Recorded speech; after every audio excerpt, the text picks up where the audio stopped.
How's it going today, guys? So we are once again working on the Firebird, and this time, like promised, we are making the engine mounts finally. I've gotten the stuff needed to make them, some bushings and whatnot. I'll go over it later, and there might be some changes in the future to it. This is mainly just so I can get it mounted so I can pull the transmission back out. I might upgrade them later, haven't really decided yet. Anyway, so remember, if you like this video, leave a like, comment, subscribe, all that good stuff, and let me show you guys what we're working with today. All right, so got some bolts and whatnot. I've got these are steel bushings, and then these old nylon bushings, which kind of go in between to absorb some vibration. Heavy duty grade bolts, and then also these metal plates with holes drilled in them for the bolt to go through. Obviously, the main mount bolts to there. This will be welded down to there, so it can all go through like that. That's the rough idea, but first I'm gonna bolt the plates to those using the bushings, get it all lined up, make sure the engine's exactly where I want it, and then we'll go through and tack weld them. After they're tack welded, I'm gonna try to get these brackets pulled off so that way I can weld them completely off the car to make it a little bit easier on me. But anyway, that is the plan. So I'm gonna start just by getting everything bolted up, kind of see, and I can also put some washers in there to space it exactly how I need it. That's the beauty of the way I'm doing it.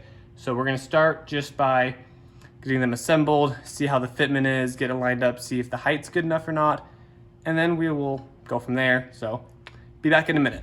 All right, so I've had to kind of switch a few things up. I'm gonna have to change a few parts out, but I did get a working setup. From the front, very even, as you can see here.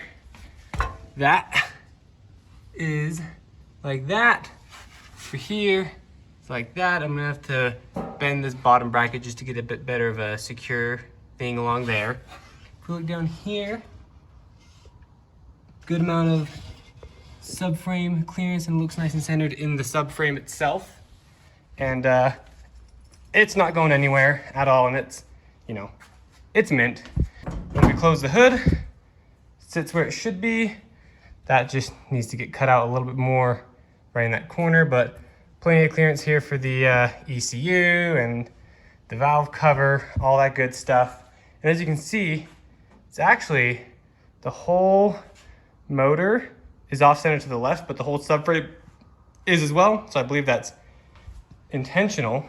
The next step is to get some tack welds done. So I got to grind some of that paint off on those little cross members, get some tacks on there. I'm gonna double check everything first, just to make sure everything is looking good. Once we've done that, I'll go through, do some tack welds, and then I guess I'll just kind of show you guys the progress after the tack welds are done. So, be back in a minute. All right, so I've got some points cleaned up on this side, and coming around here on this side, we got some areas cleaned up so I can do some proper tacks. So I'm gonna get those tack welded real quick, just with my cheap welder, pull the whole brackets off, which I'll show you guys how I'm gonna do that later. I'll pull the brackets off, and then I'm gonna go through and do the full weld with Zach's welder that we used for the 300s RB20s engine mounts, because that welder just penetrates better, and it's got good grounding and whatnot, because it's a Lincoln, unlike my Harbor Freight one. So I'm just gonna tack them so we can pull them off. I'm gonna have to do a little bit of touch up on the paint in some areas, but I will be back once these are all nice and tack welded. So hopefully you guys have been enjoying this. Hopefully this has been informative. A lot of you guys want to do this swap or something similar, so or want to use this engine. So I'm trying to be as informative as I can when it comes to this whole process. So hopefully you guys are finding these videos helpful. And if you guys do, remember to please leave a like and subscribe, share, helps out a lot. But yeah, I will be right back once these are tack welded. Alrighty, so this side I just finished up doing. I put a little metal bar in there to kind of give it some more strength in that gap right there, and I tacked it so it'll be fully welded there. Did 2 tacks there. Now the thing I've been experiencing with this welder is on also tack there, tack up there. On the plate, I'm adding good penetration. It's really hard for it to really bond to this lower metal, and I think it's just because it's thicker. Not entirely sure though. Might have been I didn't prep it well enough. But hopefully when I go through and I weld it with Zach's better welder, it'll come out looking a bit nicer than that.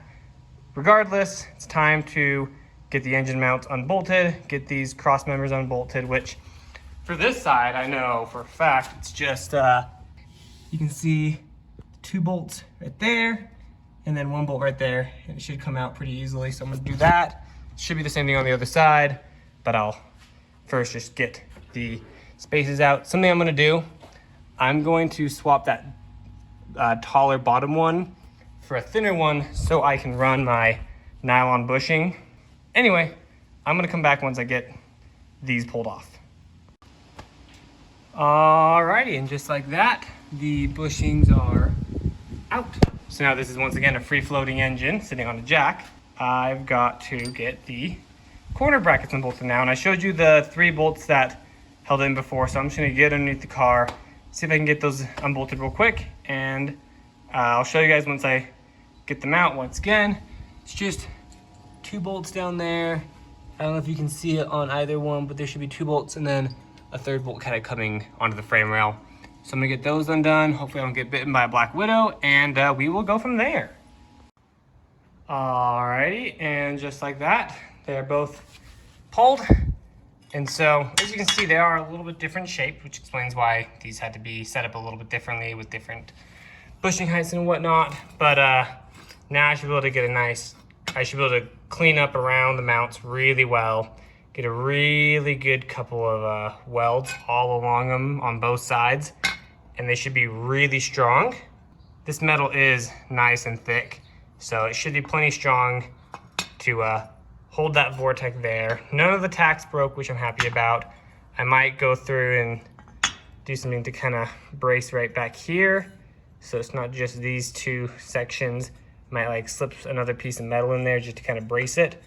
It'll probably be about a week from me, but I'm gonna jump cut to when I get the welder from Zach and we can start actually finish welding them and then throw them back in, because by the end of this video, these mounts will be completely done. So let's kind of skip over to that. How about?